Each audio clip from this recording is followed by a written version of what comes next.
నిన్న ఏప్రిల్ 14వ తేదీన Babasaheb doctor BR Ambedkar గారి 134వ జయంతి కార్యక్రమం సందర్భంగా మన పక్కనే ఉన్నటువంటి తెలంగాణ రాష్ట్రం, ఈ రాష్ట్ర ప్రభుత్వము ఎస్సీ వర్గీకరణ చేస్తూ గెజెట్ నోటిఫికేషన్ను జారీ చేయడం జరిగింది. ఆంధ్రప్రదేశ్ రాష్ట్ర మాలమహానాడు తరపున ఈ యొక్క తెలంగాణ రాష్ట్ర ప్రభుత్వ తీరును ఖండిస్తూ వ్యతిరేకిస్తున్నాము. ఒరే, మీరు ఒక్కసారి పునరాలోచించుకోండి.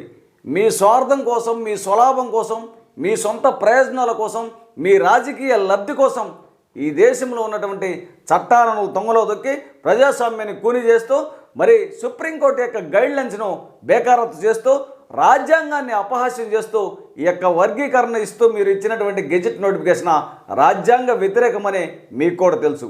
కాబట్టి ఈ యొక్క తెలుగు రాష్ట్రాల్లోనే ఈ దేశంలో కల్లా ముందు ఈ యొక్క ఎస్సీ వర్గీకరణ మీద మీరు ముందుకెందుకు వస్తున్నారు? కేవలం మీ రాజకీయ లబ్ధి కోసం మాలా మాదిగలను విడగొట్టి మీరు ఓట్ బ్యాంకును మలుపుకోవడానికి మాత్రమే ఈ యొక్క వర్గీకరణ చేస్తున్నారు.